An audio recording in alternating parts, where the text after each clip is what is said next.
Hello everybody, my name is Dr. Booch and today I'm going to be playing Team Fortress 2. I'm going to be playing the Spy on PLR Hightower, and in this video I really just want to go over some techniques and tactics I've learned as a spy, so maybe you can use them as well in your game.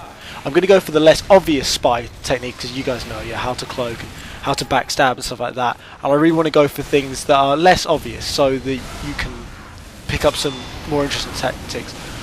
I play Spy quite a lot, it's one of my favourite classes in Team Fortress 2. I kind of need to be in the right mood for it, but I'll talk about that a bit later. But first I'm just going to talk about my loadout. I'm using L'Étranger, which is the just sort of the French looking pistol, part of the Saharan Spy set. You get a cloak back bonus when you hit a target, but it has less damage, so really it's more of a utility weapon. I'm also using the Dead Ringer, as you can see here, because I feel it's the easiest invis watch to use, and I really enjoy using it, and it's really useful for getting pyros off your back.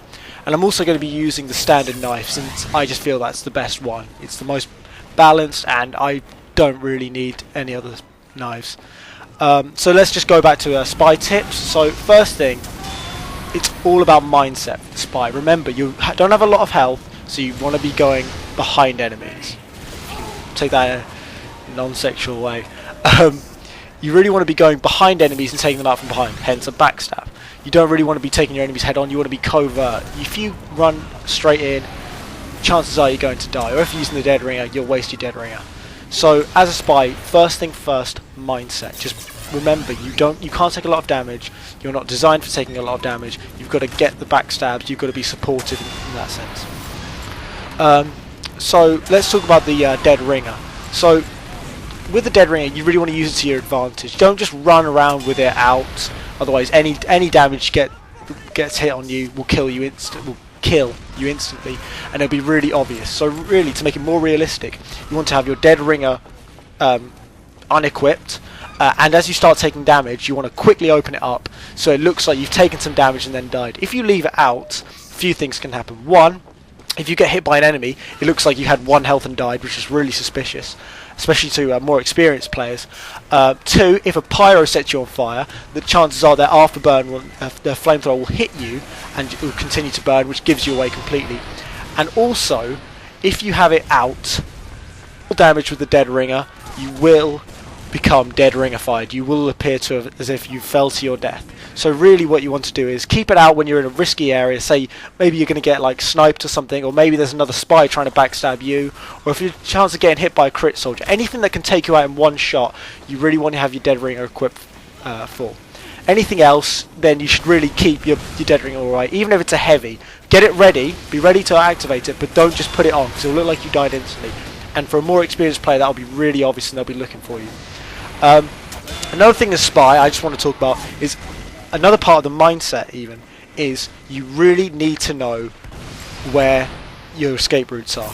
Before you even plan to attack anyone, you need to look at the area you're going into and decide, where are my escape routes? How am I going to get out of this? Because unless you're using your eternal reward, once you hit someone, once you stab someone, whatever, once you uncloak, you're going to be really obvious and people are going to be hunting you, and in order to stay alive for as long as possible, you really want to have an escape route. So here it was okay for me, I managed to just jump over, and later on in the video I used that ledge and I jump off it frequently just to get away from enemies.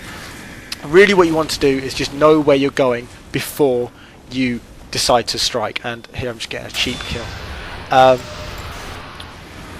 Another thing I'd really like to talk about when people play a spy, try and play spy when there aren't too many other spies in your team. Really, if you want to be a credit to your team, you should aim to play spy when there aren't any other spies. It's really useful, and it'll be more worthwhile if you're the only spy or if there are 2 spies. I aim to look at how many spies there are on the team. If less than a quarter of the team are spies, then I'll consider playing spy if I feel like it.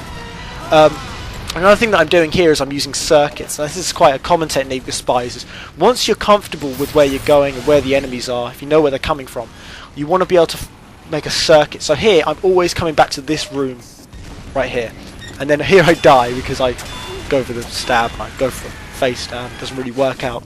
But really what you want to do is circuit around an area. So you come in, you get your kills, and you get out, and then you hide and come back around that circuit again. Try and disguise as different people as you go. You don't want to be disguising as the same pyro every time, or the same demo man every time, or the same soldier every time, or the same sniper every time. Mix it up a little so it's less obvious. And also just keep an eye on your kill feed. If someone on their team has died recently, it's best to sometimes it's better to disguise as them, depending on how alert the enemy team is to it. If you know the enemy team are like cooperating with each other and talking to each other, and one of them says they're dead, you don't want to be disguising as them, because it'll be obvious. However, if they aren't cooperating with each other, it may be better to disguise as one who is dead, because they're less likely to look at their leaderboard and check.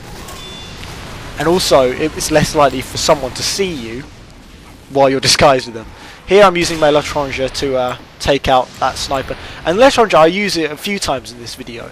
And although I do kind of put it down and I say, you know, it's quite a big utility weapon, it's really there just for getting your cloak back, it can be really useful, especially for the snipers there. And just quickly, here's an example of me using an escape route. See, I know exactly where to go, I leave straight away. And here's another bit, playing with my friend who's the medic here. I'm just about to kill him, but I kind of had a truce with him not to kill him, so I went for the heavy, and then I decided to break my truce, and I still didn't manage to kill him, so that's quite disappointing on my part.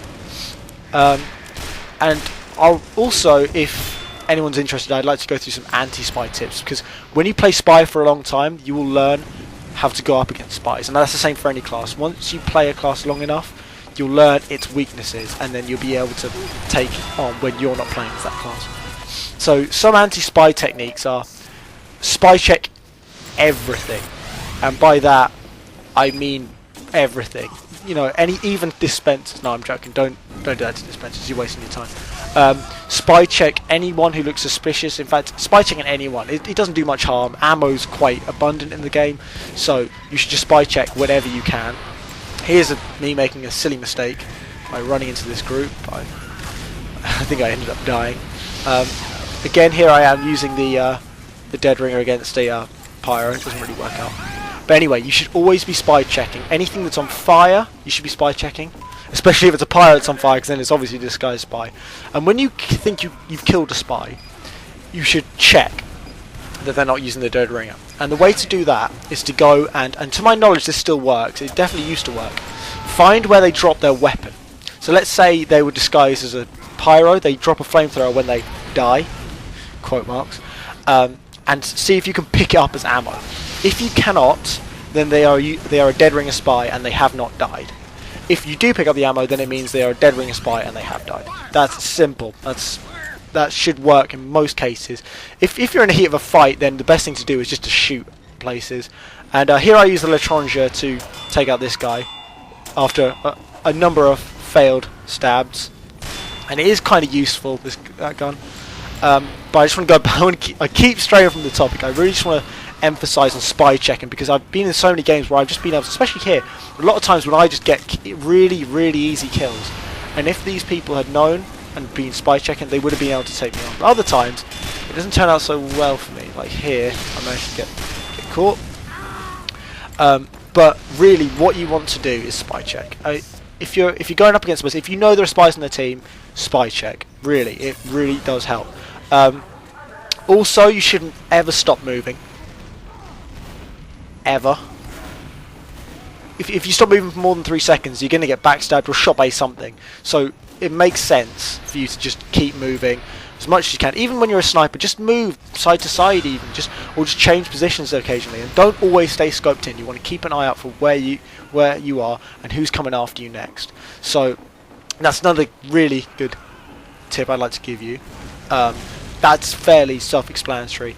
And also, obviously, don't leave your back unguarded. Scout here, he wasn't really paying attention. Don't get this down, man, because I fail on the stairs. That's something I do quite a lot, actually. My hand-eye coordination for staircases isn't quite right. And then I take him up there. He's down. That was quite a fun kill. I'd like to point something out as well. As a spy, I'm not flashy in any way. I don't really like all the stair stabbing and stuff like that. It's not really my thing. I prefer to just go in, get my kills, and leave. And another thing for people who want to start out spy, most of the time you won't be getting a lot of kills. It's it's slow to start off with a spy. Yeah, and you know, you see videos of like people who get like chains of like 10 to 12 people in like a go. That's very situational. That's only really when people are stacked up on a point, on a control point. So you don't expect that to happen too much. Here's an example of me just getting this sniper who has no idea what's going on.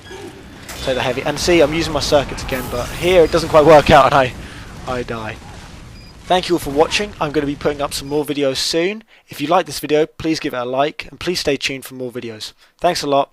See you later, guys.